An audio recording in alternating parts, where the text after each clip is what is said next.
Hi, Mickie. How are you? Good. How are you? I'm doing great. My name is Nicolette. I am the creator for the podcast titled You're Worthless. That again, the juxtaposition of your very soul. First off, I'd like to say thank you very much for taking the time to be interviewed today. And I am actually excited to have you on because of where I'm at this point with my own business. And I think press release. I used to think that, only influencers or celebrities need that. But that's the very reason why we need press release to get yourself out there. So, yes, I cannot wait to get into our conversation. So, I'd like to read a bit of introduction for our listeners and then we can get right into it. So, hey everyone, we have Mickie Kennedy here with us. Mickie is an expert at helping small businesses, authors, and startups increase their visibility and credibility through tier one press release distribution. Mickie founded eReleases 25 plus years ago after realizing that small businesses desperately need a press release service they can actually afford, giving them access to the media and to a national newswire, all with a personal touch. The company excels in writing and distributing press releases to journalists, trade publications, and key industry influencers, thereby increasing visibility and credibility and driving more revenue from dream clients. Mickie now lives in Baltimore County with his family and two feuding cats. He enjoys British science fiction and acknowledges an unhealthy addiction to diet soda. Mickie also holds an Master of Fine Arts in Creative Writing with an emphasis in poetry from George Mason University. He still writes poetry most Monday nights, virtually with a group of fellow misfits. Wow, what a juxtaposition. Hi, Mickie. Hi. Welcome. So, Mickie, tell us, before we get into the nitty-gritty of things, can you share with us what was it like growing up as a Mickie Kennedy? Well, I was a junior. My father's name was Mickey. Ah, And so eh, I knew I was Irish. That's about it. My father did die when I was like 9 in a car accident. I'm so sorry. And it was just me. So the only Mickey. But it's been fun. I mean, I think in the 80s there was a song, "Hey Mickey, you're so fine, you blow my Yeah. mind." So I heard that a lot. Uh, and Mickey Mouse and things like that. So it was okay being a Mickey. But I think I don't know. I mean, maybe I wouldn't have gone as far if I was something else like a Michael or anything along those lines. So it's like Mickey in your ID even. Yep. Yes. Yeah. My legal ID says that. Until ID says that. Okay. So, Mickey, now we're going into the questions. As a poet, how did you learn to use cutting edge technology to innovate and scale? So I recognized, being a poet, that I was just going to wait tables and write poetry. And I did that for a summer after I got my MFA. And I realized being on your feet for 10 hours a day is hard. It's hard on your back, hard on your Yes. knees and joints. Uh-huh. And I always felt so zapped after a long shift. I wasn't reading or writing. So I transitioned to a safe office job at a telecom research startup as employee number 3. And because I had writing on my background, albeit creative writing, they wanted me to write press releases and send them out. And I did, and they didn't do much. But then I started to put my poetry mind in there and like, what are they looking for? And Mm, I kind of looked at what good articles were, and I noticed they tended to have a story arc. And I was just publishing our data. So we'd like, oh, here's our telecom data for Caribbean countries, inbound and outbound traffic to the United States. And I was like, they're not interested in the numbers. They want a story. So I was like, well, one of these countries doesn't look like the others. You know, it had more telecom traffic to and from the United States than all the other countries combined. And it was because at the time in the 80s, no, it's the 80s or 90s. It's the 90s. It was like the mid 90s. Internet was just getting started. At that time, this country was a call center for 1-900 numbers, which were really popular in the United States. So people would pay 50 cents a minute to get their horoscope or to talk to a psychic, oh, yeah. or they would even get like uh, you know pet advice. Yeah. Your dog seems like it's depressed. you could talk to us. And they even had them But for dating and all kinds of things. And that was the reason. And so I did a press release on that. I sent it out and we got picked up everywhere. Wall Street Journal, The Economist, Financial Times, and Washington Post, and 3 telecom trade publications. I was like, I have figured something out. So I think my mm-hmm. poetry mind allowed me to investigate and sort of get really quickly as to what I was doing that was wrong. And and then I just noticed that things like that came easy to me. I would see clients that weren't doing well, and I would just brainstorm with them, and all of a sudden they would do something, and it would, whoa, this blew up, and Blow we got up. a lot of Mm, pickup and stuff like that. So I think that played a big part in it.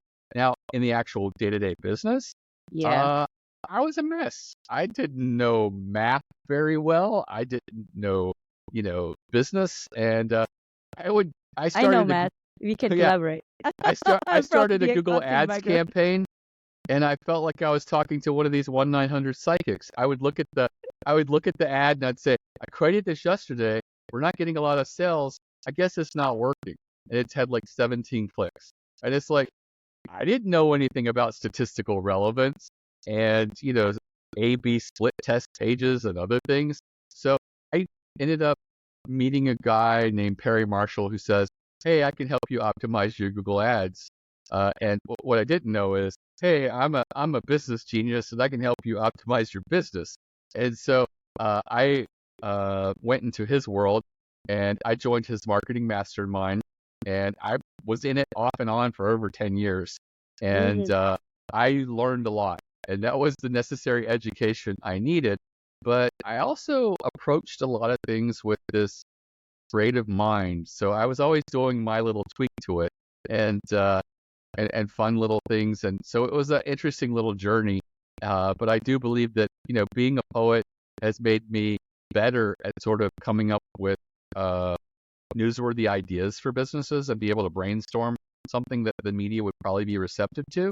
And also, I think it's allowed me to sort of look at the needs in the marketplace and adapt to them. Because when I started, I just sent press releases by email to journalists I had reached out to. So when I was sending releases at that telecom research company in the 90s, I was faxing. And then all of a sudden, it's like overnight, all the people I was faxing called me up and said, could you email this in the future? And so I started hanging out on these bulletin boards where all these journalists were and message boards. And I would say, hey, could I send you press releases? I'm going to start a company in about a year on whatever your industry is. And I said, sure. And originally I was going to do just technology, but I found like today a technology editor, tomorrow a sports editor. It really, people, their beat just changed. Like if the newspaper, someone left, they would just plug them in and say, you Uh-huh. now write on sports. So I just started building a general database of all different categories. And about a year later, I had 10,000 journalists that said, sure, send me releases by email. And so I, Wow. I was just a matchmaker. Now, the market's changed. Emailing journalists doesn't work today. What happened? No. What happened? What happened in the last 25 years since I started that business was media databases that you subscribe to. And so a lot of people can license the media database. It's anywhere from, I've seen them as low as 5,000, but a lot of them are $10,000 to $20,000 a year. And you get Oh access to God. this giant database of journalists. And Uh-huh. here's the problem. I'm a golf club company. I just paid $10,000 for this database, and I look and I'm like, looks like only like 1,200 people are interested in golf Shit. clubs, but yet there's more than 250,000 people in this database, and they're like, Mm-hmm. they start talking themselves into stuff that's not good. They're like, we could send it to banking and business analysts and people who write on finance, and their readers are bankers and business people, and they like to golf. And the truth is, you're never going to get a financial analyst to write, to go from one day covering a stock to the next day writing about golf clubs. It's not going to happen. But to these people, Yeah. they're like, it doesn't hurt anything. We just blast everybody. Email is really difficult for people. Mm-hmm. And the pivot that I did was over 10 years ago, PR Newswire reached out to us and said, we like what you're doing, and we would like for you to consider adding Newswire distribution like maybe a city or state distribution. And I really, told them, hey, these guys deserve national media attention.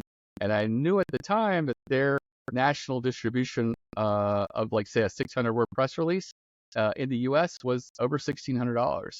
And I'm charging my clients just like, I think, $300 at the time. And so, uh, I had no confidence that they were going to work with me, but they didn't run away. And one of the things that I discovered in talking with them is that they have an overnight editorial team that has to be there in case there's breaking news or, a train derailment or something important like that. Or let's say they have to get news to Asian markets, and they have to coordinate with their bureaus over there. But most of the time, they're sitting there idle for hours. And so I was like, I can start setting up and scheduling my releases for next business day and then send them to you. And then your overnight editorial team actually set them up on the wire. And therefore, it wouldn't cost you additional labor because this is labor that's going idle anyways. And so based on that, they finally relented and said, okay, we'll give you a national distribution. And of course, they added a few $100s to my costs. But the truth is that today, a new customer can come in and get a new customer discount and spend $349 to get a press release that would cost you over $1,600 with PR Newswire. So it's a huge advantage. The caveat is you have to be a small business or an entrepreneur or a small startup or like an author or speaker. Yeah. Whenever a big company comes in or a publicly traded company, we're like, hey, it's so nice to meet you. I want to introduce you to my friend Ken at PR Newswire, and I pass the lead on to them because they're not Oh, appropriate for us. So yeah. our deal is we're just for small businesses, and so it's one of those things where also a customer can get really big, and then we pass them along directly to the wire or tell them to go set up an account directly at the wire. And so I believe it's mutually beneficial for both of us. And, in aggregate, we move a lot of releases, over 10,000 releases a year. So we're giving 7 figures of money to PR Newswire. So, Mm-hmm. they are getting something in return, but we are getting a real benefit. And these small businesses are getting access to a wire, which is really valuable in a day and age where it's hard to get email in through and reach a journalist. And a lot of PR firms are just having to pick up the phone and call to pitch directly. It's just it's so easy because in the U.S. there's largely a duopoly. There's PR Newswire and Business Wire, and journalists like that because they only have to go fish in 2 places and they've got pretty much everybody covered. There is like a smaller player that was trying to get market share, but they kind of given up and said, you know what? We're going to focus on publicly traded companies that don't really want to reach journalists. So we don't care if journalists don't fish in our pond because these people are just looking to meet SEC disclosure requirements and also have their press releases appear on Yahoo Finance and Market Watch and stuff like that. So that's their niche. Despite that, there are other companies in the U.S. with wire in their names, and they're not wires. If it's a company that isn't PR Newswire or Business Wire, it's not a true wire. It doesn't have the infrastructure or relationships with journalists that either PR Newswire or Business Wire does. So that's the big thing is Can you, trying to, yeah, go ahead. because I'm from Asia, can you explain why is that wire thing is important? That's right. Why is So that? Yeah. it's important because as a journalist, I get login access. And so I can log into PR Newswire, and all of a sudden, if I'm in fashion, I can see a fashion feed of Right. headlines. Right. And then even more, I can make it specific to me. Like maybe I don't cover retail fashion. So I could just set up exclusions of like 30 of the biggest uh, retail outlets like Target and JCPenney and stuff like that. If a press release mentions even one of those, it will exclude it. So I can sort of sculpt and refine my feed to be really targeted to what I'm looking for. And this is the exact opposite of their email inbox, which looks like Which is, chaos. yeah. And so that's the value of it. It really does allow them to hone in and look at all of the recent releases in their industry. And that's the huge value of it. There's no other place like that other than these wires. And it doesn't matter basically which one you use, because the journalists will check both of them. They kind of have to be able to cover their industry. And, and they don't want to go to a third, so they're not going to willingly go and encourage a third one to operate. The downside of that is it makes the wire expensive because they're not as competitive as they could be in price if there was multiple players. But, being eReleases, we've got the really good rate with the newswire. So if you qualify, then you wouldn't have to pay the huge rate that the newswire normally charges. And that's the real value of it is, it is the place that journalists are going to looking for stories. And the journalists that are looking are the obvious ones like newspapers, magazines, trade publications, but also TV, radio, and influencers. For example, I mentioned fashion before. There are many Instagram influencers that have access to the wire, and they can look exactly at the types of press releases that would interest them. And then they can go and report that and include images online, like in Instagram. Take that photo that the press release has with it and, shape it for Instagram and then tag it. And because it's just released from the company, it's before it's in any newspapers. It's before it's in any magazines. It's like they get to break it. And so a lot of influencers, especially in fashion, use it. In addition, on TikTok, there's a guy I follow called Snackalator. And each week he does a roundup of new products hitting fast food restaurants. And he also does one for snacks that are hitting grocery store shelves that are new that week. And he gets all of his pictures from press releases. And he says, yeah, I haven't seen this, so I don't really know whether that's a glaze or something else. He goes, so it'd be interesting to see it when it does come out. But, these are just pictures and photos provided by the companies in their press releases.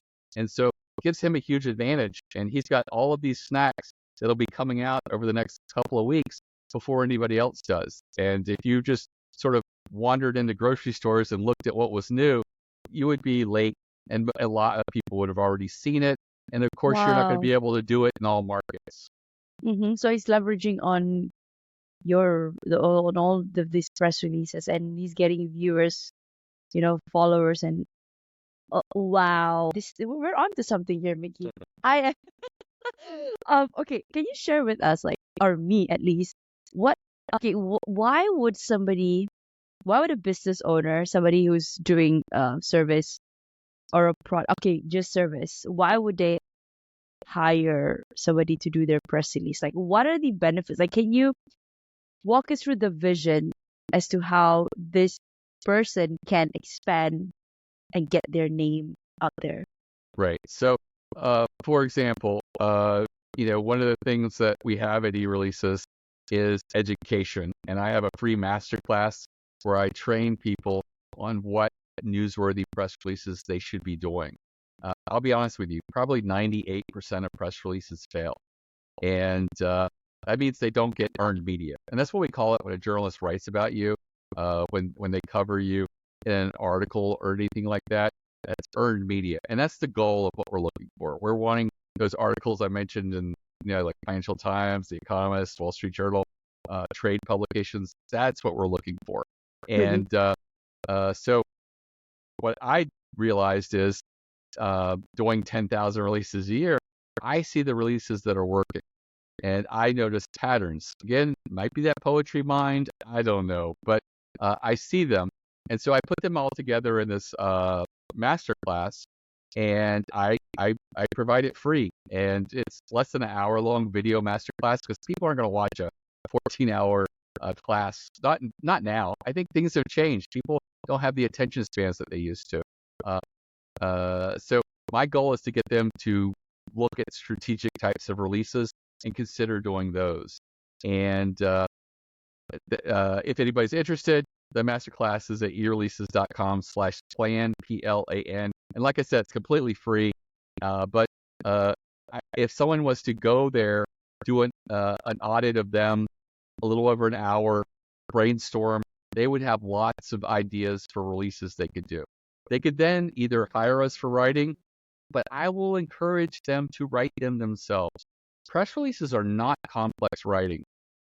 They're very simple. The idea, headline, You're not looking for a fun headline like the New York Post, because again, journalists are busy.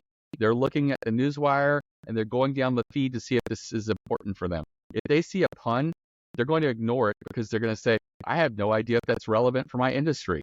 They're quite Mm-hmm. appropriate for the newspapers to write for consumers, but a busy journalist is looking for facts and context. So the best press release headlines are often the most boring ones, but they pack a lot of information, like the who, what, when, where, how, and why of your announcement. They get as much of that as they can in as little space. And so anybody can do this. And I have a lot of templates on my website, eReleases.com, and also lean on AI.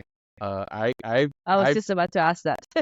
I've been playing with ChatGPT, and I have to Uh-huh. say it was like pulling teeth to get a good press release out of 3.5. And 4.0 came along, and I'm Uh, like, things are interesting now. It used to be write me a 600 or 650 word press release because it can always edit down, and I couldn't get it. It would stop at 400 words.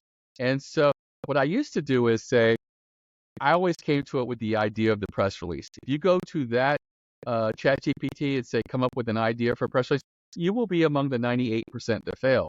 It's only mm, going to come up with, it's looked at the internet and it says, I have examined millions of press releases. I don't know which ones were successful. So I'm going to model a good press release and a good press release idea on the 98% of failures. mhm. And so never, ever let ChatGPT decide what you're going to announce. Start with the Oh. master class, then come to it with an idea of what you want to announce. And then say, say it's a product launch press release. And so now you're like, hey, we're announcing a new product or an update to our product or version 2.0, or we've added AI to our product. And, so, then say, give me, and that's it. Also be greedy. Say, give me 10 headlines that talk about my company announcing this new AI feature in our software that is for this particular industry, and then it gives you 20 different headlines, and then you pick the one that you like, and then you say, okay, give me slight variations of this same headline, but try to be as concise and powerful as possible, and see if you can also incorporate X, Y, and Z, and give me 15 versions of that. And all of a sudden, you can get it to really create something that is tight and powerful. Then you're like, okay, now how would you, this is what I do. How would you structure a press release of 600 words on this subject? And then it gives you what it should be in each paragraph. I would then look and say, is there a paragraph that has a use case study? Because I tell you, I get product launch press releases, and it is, here's the product, and here's features, and here's a page to learn more. That is not a story, and a journalist can't do a story arc with that. And so what you Mm. need to do is to inject the information for a journalist to build a story arc. And in a product launch, a use case study is the most obvious one. Obviously, you didn't release this product to the world without people trying it. So what was Yeah. the experience of someone who had tried it? What was their problem? This company, was losing 13% a quarter because they couldn't get their logistics expenses in check. And so they're using our logistics software solution. And at the end of the 90 days, they saw a 7% profit in their logistics because of using our products. They went from losing money to now making 7% as a result of it. It's a tangible number, it's specific, and then you can have a quote by them talking about, we didn't realize that you could actually solve this through technology. And we are so pleased with how easy and efficient, and even more importantly, how well organized we are now. When someone calls our warehouse and says, "When's my package going to be delivered?" or "When are the people going to deliver my freight?" We can look it up and actually tell because our software can predict where they are on their route, and things like that. So it's like, whoa, that's pretty powerful. Impactful. Other Mm-hmm. things you can add to it are publicly available data and numbers. Let's say taking the logistics software solution. What's the number of people who fail in the first 5 years of business in your industry? You could actually say, hey, given the fact that 72% of new transportation companies fail in their first 5 years, often because they can't get their logistics costs under control, we have refined our product to really nail in and get people's costs under control. So you've provided the stakes of why your software is important. And so for a journalist looking for a story, he's also trying to decide what is either going to educate or entertain his audience. And so he knows that, wow, my audience of people who are interested in the trucking industry will really like the fact that this product solves something that causes so many of them to fail. The stakes are there. And then it's got a use case study showing a company who used it and what their outcome was and a quote by them. And so, take what you're going to announce and put that in there. ChatGPT is not very good at that. So again, if you take that training that I have that's completely free, it sort of gives you some of these things to watch out for. Then when the ChatGPT is giving you a outline and you put the stuff in there that you want to make sure it covers, and maybe you decide that you want that use case study in paragraph 2 and 3. Maybe 3's got the quote by the person who did the use case study. And once you've built that out, you then ask it, okay, now give me paragraph 1 as you feel would be the best example of that headline. And then you look at it and you first correct any factual errors, and then you ask it to add anything that you feel should have been added. And again, you don't have to rewrite the paragraph. You can just say, hey, in paragraph 1, I really wanted you to also mention X, Y, and Z. Please give me that paragraph again with that information. And then when it's got all the information that you want, you can move on.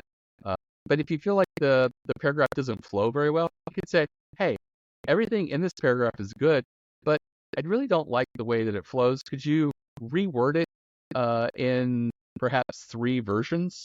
And then boom, you've got 3 versions of paragraph 1. So if you approach it with that top-down approach, you can do this. I actually did videos of this. I've done them as little as 12 minutes, and I'm walking you through it. So it's actually, I probably could have done it in 6 minutes. I've done it as little as 12 minutes. I've done it as long as 24 minutes, breaking this down using ChatGPT 4.0. And so you can use this to write, and then you'd only need eReleases for distribution. We do offer the writing, but I would say try to do it yourself. And if you feel like you want another set of eyes, you can always take your press release, go to eReleases, email it to us, and ask us to take a look at it. We will get back to you in 1 to 2 business days.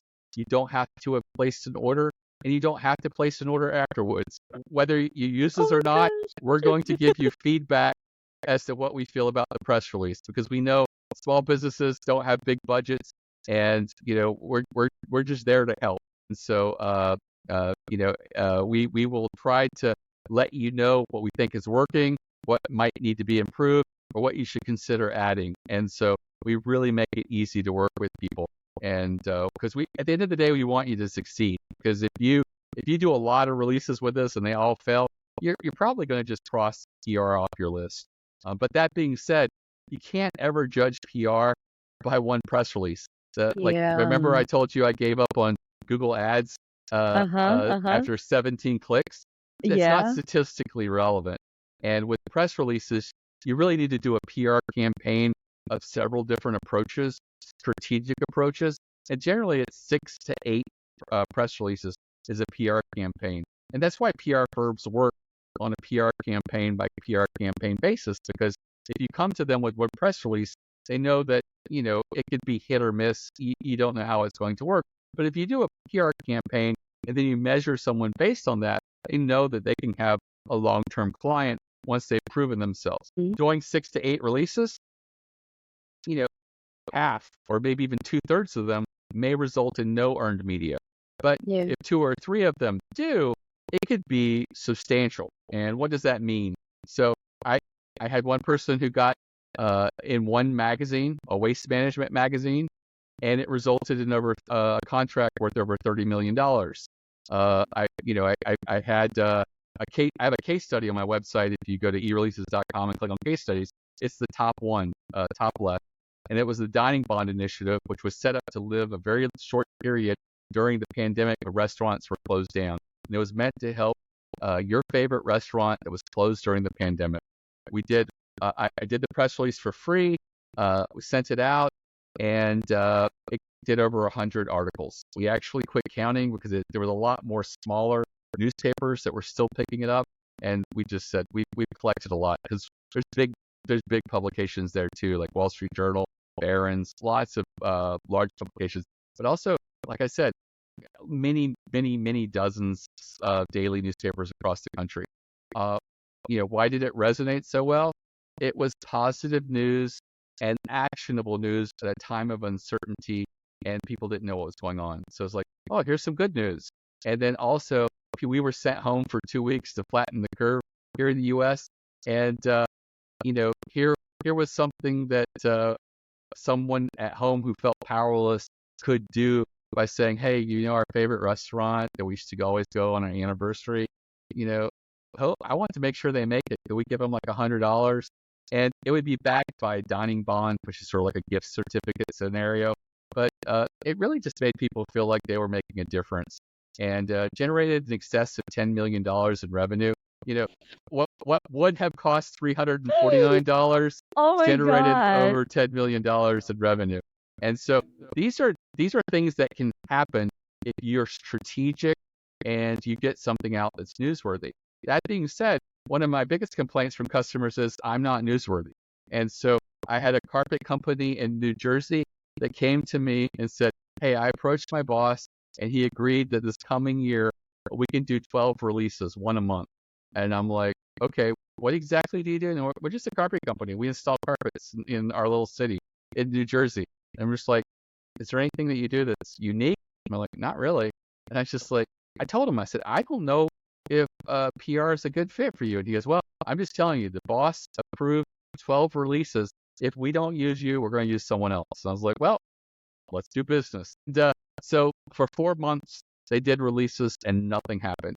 And then the 5th month, we did a brainstorm session, and I was just asking him questions. I asked, who's your biggest enemy?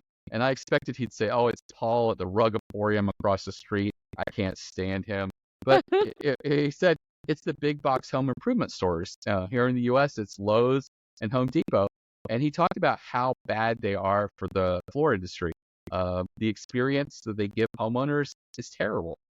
He said that a lot of them will get the homeowners, the home improvement license list for the state, and they'll just call people who have the home improvement certification in the state and say, hey, we have 2,400 square feet of carpet to install tomorrow at 11 a.m. at this zip code. Would you be interested? And they don't know that they're calling carpet people. They just call people on the list that have a home improvement license. So if you're a roofer and you don't have any work right now, you might look on YouTube tonight and be installing carpet tomorrow. And then homeowners wondering 6 months later, why is the carpet sagging? And, they have to take all the furniture out and then hire someone to come in and re-stretch it. And maybe, why do the seams all show? Because this person's never done seams before. So it's quite likely that they're going to show and they're never going to look natural. And so we did a press release that sort of was like David versus Goliath and talked about how bad they were for the industry. And I warned them, I don't think that this is going to get picked up in a lot of places that your customers are going to read, but I do think that some floor trade publications would pick it up. And they said, that's good. They said, we would love that. And I was like, okay, I feel really good with this. So we sent it out, and I was right. Over a dozen floor trade publications picked up that press release and wrote articles about it. That, they had never really talked about this. All of their subscribers to these floor trade publications are other carpet companies. But it's not Home Depot and Lowe's. They're not subscribing to these. They don't care. But so all of these people have these same worries and problems and are trying to figure out, how do we compete against these guys? And so surprisingly, I do tell people in PR, lightning can strike twice. And if you're comfortable with testing it, do a Mhm. version of a similar release next. So the next release we talked about was actionable things that you could do to compete against the big box on-premise store. Things you should say, things you should communicate, and things you should guarantee that they can't guarantee, like free stretching if your carpet sags. Coming back and making sure the seams are done right if they weren't done originally. And so a lot of people don't realize that these are factors that having someone who's not someone who hasn't done floors and carpets for 20 plus years wouldn't know. And so it is a bit of education. That press release got picked up. Not as many as that, but we continued to work different angles of this same thing over the rest of the year. At the end of the year, they had their local newspaper had picked them up once. New Jersey Magazine, which was a consumer magazine, picked them up, which was really nice. And those were the only two places that potential customers could have read about them. But in total, they got picked up in about 28 floor trade publications. They put them all together, they printed them out, and put them in a binder and called it the brag book. And every time their salesperson went to someone's house and gave them a quote, they would say, look, we may not come in the cheapest, but the people that come in and install your carpet are carpet installers. They're not Mm. someone that Home Depot and Doing a Lowe's is roof. calling, and just because they have a home improvement license and may have never installed carpet, will show up and install it. And then, once you put all your all your furniture back in your room, the last thing you want to do is take it all out to have it restretched and done properly because it wasn't done right to begin with. And so, so we may come in a few $100s more than other people, but we've been doing this for a long time. We do a good job. And here, let me open this and show you. We've been picked up in Floor Trade Weekly. We've been picked up in Floor Coverings Today. We've been picked up here, the local newspaper. Oh, here's New Jersey Magazine. You familiar with that? Yeah, right here we are. And it's like, after going through that, the homeowner is like, wow, there is such a signal of trust with all these people writing about them. Nationwide, these big floor trade publications have picked up this little New Jersey carpet company. And Yeah. so they started converting 17% more of these consultations. So almost 1 out of every 5 L that they were previously losing, they were now winning. And that's Mm, substantial money, for yeah. a local business, and gives you a really big edge. And it just shows the social proof and credibility that getting earned media gets. And the truth is, the homeowner never read the article. They just looked, browsed, saw the company name, and it was a signal that this is the right company. They might be $400 more than someone else, but I feel comfortable having them come in, and I know that I'm going to get a good product and that they're going to stand behind it. And that's so important, when people don't pay attention to even testimonials like they used to. It used to be the testimonials were the answer. And now people just have testimonial fatigue, just like we have advertising fatigue. But when it comes to earned media, when a journalist chooses to write about you, that is a type of clout and currency that still works extremely well. And it's the reason that, so many people get excited and have this emotional response to an article. Yeah. I read Kickstarter campaigns and blogs and articles, and then I'm like, yeah, I'm championing for this person. This person saw something no one else was doing. They went in, they investigated it, and now they're ready to make the solution to something they've always wanted to do. And I'm like, yes, I want to help them out. So I click through and I see it's like $49 or $89. And I'm like, I really don't need this product, but I really believe in this person and I want them to succeed. So I back them. And the same thing happens when we read articles about people. We really just, we get that sea of trust radius that happens with that credibility. And it is powerful. And it is a really great way to help increase your conversions. And not only with the traffic that comes to you from that article, but taking that article and then putting it on your social media, taking that article and putting it in front of your customers, and taking that article and putting it in front of your leads, because there are some leads that got really close to converting and didn't. Maybe this is the article that will get them over. and have them convert and be a customer for you. I mentioned getting it in front of your customers. Why does that matter?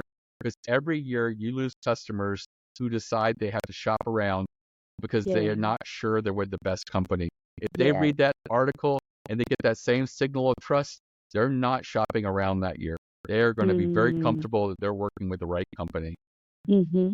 And your price entry point is what, $349? Or is that Yes, that's our new customer special. So if you go to our website, in the footer of our website, there's a link to our new customer special, and it's our Newsmaker, which I think is normally $499 for $349, and that's the distribution. And like I said, I believe you can use AI to help you write a good release, but do get that education first. Go to that free masterclass at eReleases.com/plan, ELAN. Less than an hour commitment. And I guarantee you're going to come away with some really cool ideas that will get you articles. I have one idea in there that never fails. I have never had anybody follow it and not get earned media. And usually they get 8 to 14 articles from one press release. The least we've ever seen is 4. And it is to do a study or survey within your industry. And that sounds like a lot of work, but I can break it down very simple. You ask 12 to 16 meaningful questions to your industry. What's going on in your industry? we're talking to ChatGPT, right? You can, Okay. but I also think that ChatGPT may not be best suited for this because the best questions are going to come from other people in your industry. So ask your Mm, coworkers. Think okay. about if you were at a conference, what's the question you would ask somebody because nobody's really reported it? Like, hey, have you noticed that everybody's taking a lot longer to pay our bills? The clients used to pay in 30 days is now trying to slow talk their way into taking 60 or 90 days. That's a sign that maybe money is tightening up. Could be in your area, but if you ask other people at a conference, you can find out this is industry wide. Are people having trouble with the post-pandemic workplace culture? Are people not wanting to come into the office? Do you even care about that? Do you feel like culture is being lost? There could be questions around that, or it could just be something that's trending in the industry. So you get 12 to 16 questions, ask a variety of them. And I use SurveyMonkey, and I do 4 questions per page so that if someone stops along the way, you've still got some of their responses. And on the last page, you can ask a crazy question. I call it a left field question. And sometimes those are the ones that do really well. We had a local auto repair shop in Pennsylvania, and they did one of these surveys because they were looking for automotive links of authority because they lost their domain name, and they couldn't get it back because I think they lost it because it was held through Yellow Pages, which they advertised through. Anyhow, it got lost. The person who had it now wanted like 50,000 for it, so they just picked a new domain name, and they weren't ranking in anywhere. Yeah. And so the SEO guy said the most authoritative links you can get will help you quickly. And they thought, we're in the automotive industry, let's get automotive trade publications to cover us.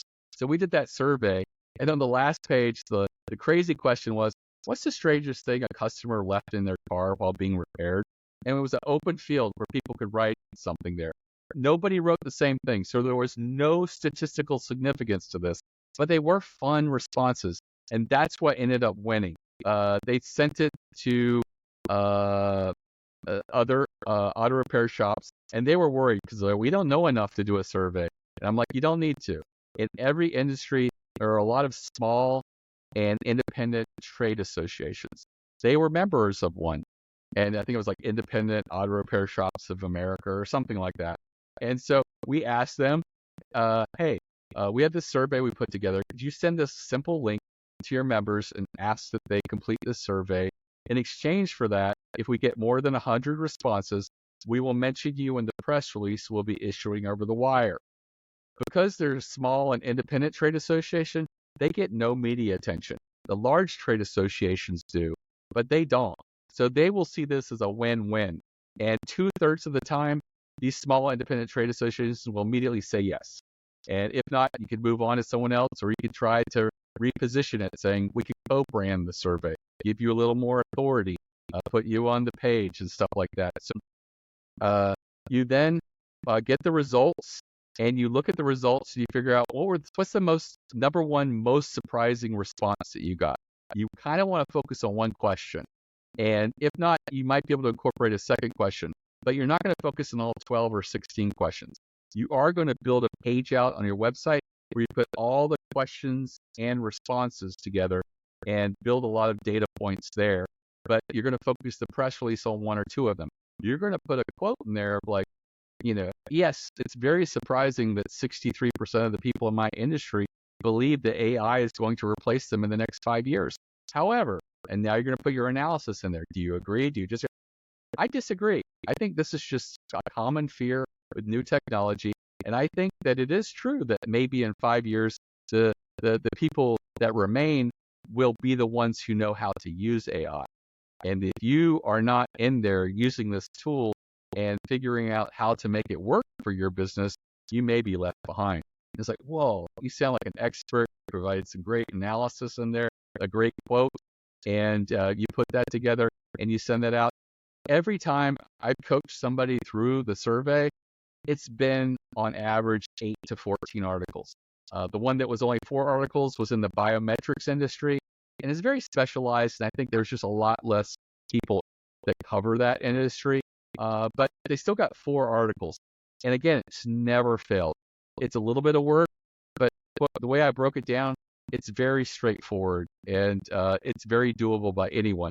And so again, you just go to eReleases, upload that release when you're ready, hit send, and boom, the magic happens. And that leverage effect that happens with a newswire is really magic. And it's really great that at this day and age, small businesses and entrepreneurs still have access to a wire like that at such an affordable rate.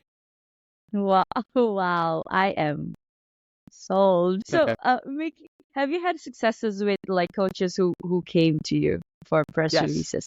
Yes. So coaches in particular, do very well with surveys because one of the things that they do are branding themselves as an expert. They're an authority in a space. And one of the ways to really cement the fact that you're an expert is to do a survey within your industry. And when you provide analysis as a coach and as an expert, it's like a double punch. Like you really stand out. And again, it's also the type of press release that never fails. And so I think doing a survey or study as like your first release as a coach is one that could really just do extremely well. And it also shows that coaches, I think, are probably better suited for coming up with the right questions. I mentioned that you build out a page on your website and you link to it in the press release where you have all the questions and answers for a survey. The reason for that is if you ask some other decent questions, journalists might go there, look and say, I liked the press release they did, but I am really excited by question 7 that they didn't talk about in the press release. And I could build a great article around that because I have a wealth of information around that area. And that is a really good data point that they got there. And so all of a sudden, you've got another article there. And if you notice that, wow, that was a good idea that journalists got out, you could then do another press release on that question and make it more obvious and known to everybody else. And I think a coach could probably nail down 3 or 4 questions like that a lot of people would resonate with, and you might be able to get multiple press releases from a single survey. Oh wow, my brain is now. I might need to look at this interview again and try to synthesize everything you said because everything is like a golden nugget to me right now, at least for me. And I'm sure it's also what our listeners are feeling. And we're already 50 minutes in. Mickey, we don't really really. I have so many questions like A/B testing result. I probably need to have you back on for another Okay. episode. I would love that. I have a um, lot of information. 25 years of doing this. yes. I have a lot, a wealth of information. I love to share. And like everybody else, I give it all away because it's like, it's not valuable if I'm a You are too gatekeeper of it. kind. I just give it away and try to let a lot of people take advantage of what I see working right now. Yeah, and now I am sure I'm gonna have you on for another episode. So before I've got uh 10 more minutes for you. So I'm gonna ask questions. Okay. Huh. What is next for you, Mickey? So, I skip all of the other questions and I'm gonna go straight to the okay. closing because I'm gonna have you on for the next So, one. okay. So I mentioned I was a poet, and what happened was I got lost with this business. And for about 25 years, I didn't write poetry. I focused on the business. But about 5 years ago, I started writing poetry again. And I just got a contract last week for my first book of poetry that'll be coming out in early 2026. So it takes a while because it's a small publisher and everything works slow in publishing. But I am excited about that personally. If anybody's interested in checking out my poetry website is mickiekennedy.com, just my name. And again, eReleases is the website. At eReleases.com/plan is that free masterclass. And, don't be afraid to chat, call, or email the office. I don't have any salespeople. There are no quotas, no commissions. And every employee is told that if we're not a good fit or you don't think that we can add the value to a client, tell them that. Be straight, upfront, and honest with them. Just like I told that carpet company at first, I wasn't sure a campaign was going to work with them. Only when they told me we've got the budget and we're going to spend it or lose it.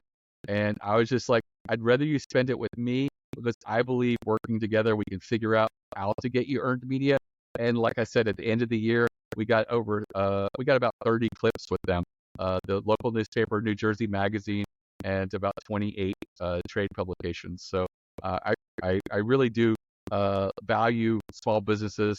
I recognize they don't have the option of wasting money, and so I want Yeah. them to work with the best education and information so that they can have a game plan that's more likely to succeed than fail.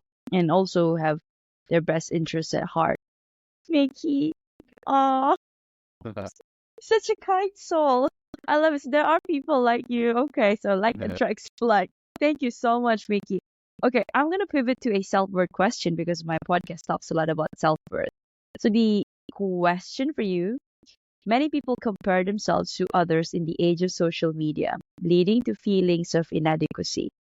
Now, how can individuals cultivate a healthy self-image in the age of constant comparison? I think the most important thing is just stop comparing. I mean, I think all of us are guilty. Like I had to take breaks from Facebook at certain points because some people's vacations and life look so much better than mine. But I True. just I just recognize that you know what? Have a great life. They don't have a lot of Yes. complaints. I find the love in working with small businesses. I take the time to have vacations with my family and others. It's not going to look like everybody's Caribbean vacation and things like that. But I also Caicos I also and have Turks. been to places where people are taking these amazing shots and it's super crowded and everybody's getting away for just a second. So one influencer at a time and get their Instagram shot to make it look like it's just them on the beach and it's not. And so I just realized, if you have to compete against others, you're never going to be satisfied. So don't compete against others. Do what makes you happy. Try to find something that's meaningful to you. Try to be a force for good in the world. And I feel like, education and helping others is so important. And, one of the things that I stopped a few years ago was writing checks to charities because I never felt like I was making a difference. Then when I look at the charities, the salaries of people on the board and presidents and stuff, it just is You're like, paying them technically. yeah. So I give money to individuals, and for example, this last 3 years, there's been 3 poets in Nigeria who got full ride scholarships to great MFA programs in the United States, but they couldn't afford the airfare. And I was like, whoa, Oh my God. they set up GoFundMe's, and I knew them because I knew the people at the poets at these universities that were asking people to contribute. So I knew that this was a real program. These were real people. they had links to the actual poems that these students had written and been accepted in journals and stuff like that. So I put down $3,000 so that all three of them could fly to the United States. And I just felt like that's something that, made me feel really good. And I've written bigger checks to other charities where I didn't even get a card or a thank you. And so I do lots of little mini things like that where I help a lot more people. And they emailed me directly, and they were very appreciative. And then it warms me in a way. And I think it's like try to find more connections. And I think that charities often lose connections. And so when we give money, we don't feel fulfilled. And it's not that we want pats on our back, but we want to feel connected to the person. And, and I think that direct giving is one of those ways in which you can really help people. Wow. Yes. So that's something I've gotten really passionate about over the last couple of years, is just I giving love it. It's directly. like I really felt that in my heart. Sending you all the love and prayers, your side, Thank you. Mickie. So what is your heart's greatest wish? I think my heart's greatest wish is to live in a place where everyone can succeed. I feel like there are so many people who are set up, they believe business is a war, and Yes. that we're all going to battle against each other. Yeah. Years ago, I was sued by a patent troll, and he had created a patent for uploading a press release. And I'm like, and I, No way. yes. And so, Oh, that's ridiculous. my lawyer said, we just need to settle. And I was just like, okay. And he said they sued a dozen companies on the internet that were all press release distribution type companies. They weren't real newswires, but they were people in the space kind of like I was.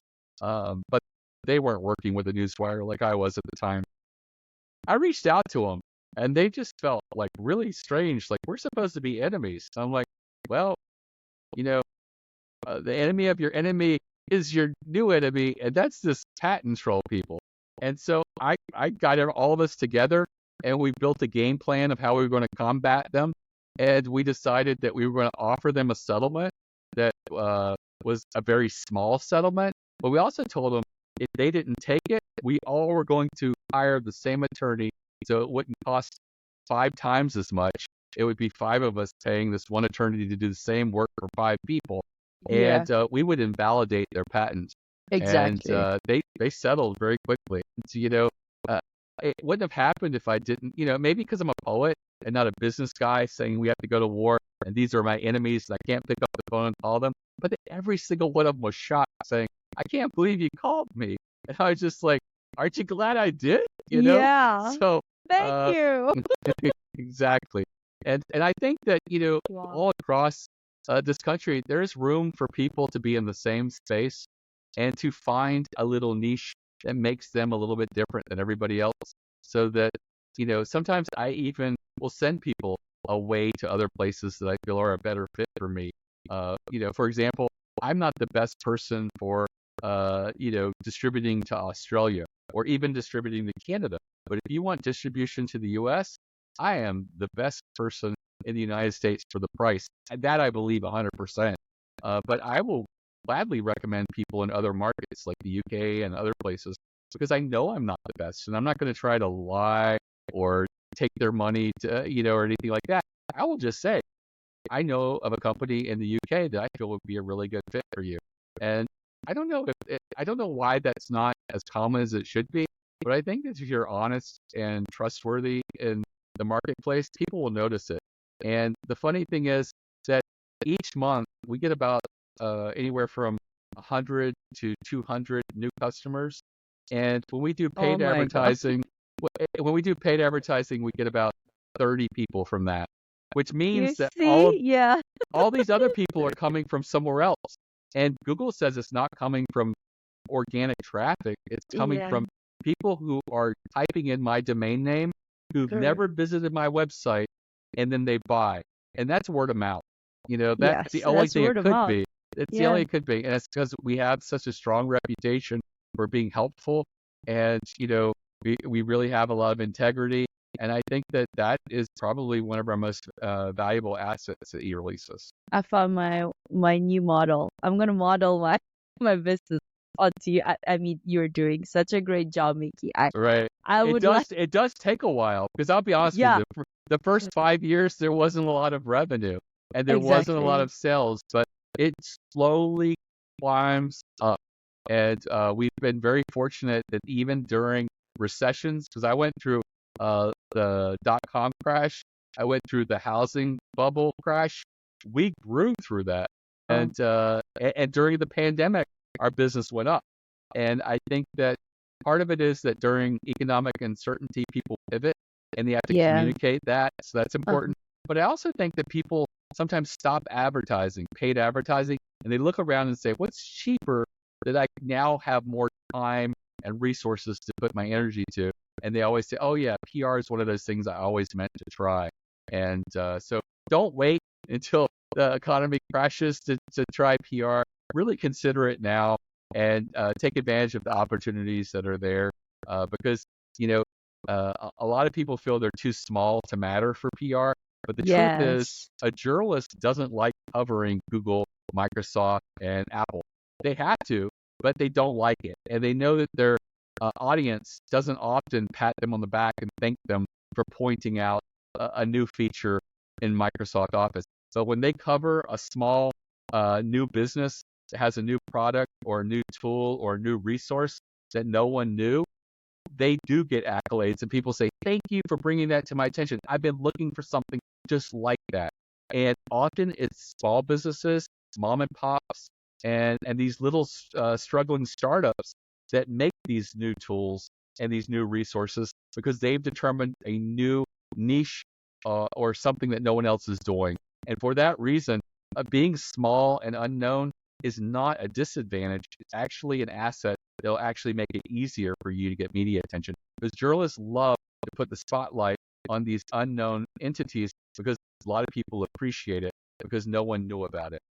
What does your 349 entail? Which is Your $349 entail for new customers. it is a national distribution over the wire, and I think it includes up to 500 words, which is sufficient for most press releases. And you get to pick two industry categories, like two beats, industry beats are in there. And you get editorial review, that's included. You get email spam protection because there are people that just harvest email addresses off of these press releases. And we figured out how to protect you so that you still get your email when a journalist reports to you, but you don't get all of that crazy spam. Wow, and that's per month basis. No, that's per press release. So most small businesses don't do a Oh, press release every month. right. Our average small business does about 3 to 4 press releases a year. So it would be $349 per press release. Per And press release. you do get that new customer pricing and you are able to lock in even after that initial sale a package at that rate. Okay. Might connect with you offline. Okay, sounds good. Okay, Mickey, if you could create a quote right now for you to leave to the audience listening and the world as your legacy, what would it be? Well, let's see. Don't be the person who wishes they could go back 20 years to tell you what you should be doing. Just go ahead and start doing it today. Thank you. That was beautiful. And there you have it, guys. You heard it from the person, Mickie Kennedy. Before we close off, Mickey, I'd like to thank you personally for the work that you're doing for the world and for advancing every step of the way despite the challenges, creating trails for those that will come after you. For our listeners, this has been that one podcast with that controversial name, You're Worthless. Read that again, the juxtaposition of your very soul. Now, if you find yourself thinking that you're worthless, you're probably not alone. But more importantly, ask yourself a level deeper. If I'm worthless, then why the heck am I here? It is because your soul have chosen to be here energetically all the way from the ethers. And for that reason itself, you are worthy and you are enough. This has been Mickie Kennedy, your guest of the day, and Nick Nieras, your host, signing off. Thank you so much, Mickey, for your time. You're very welcome.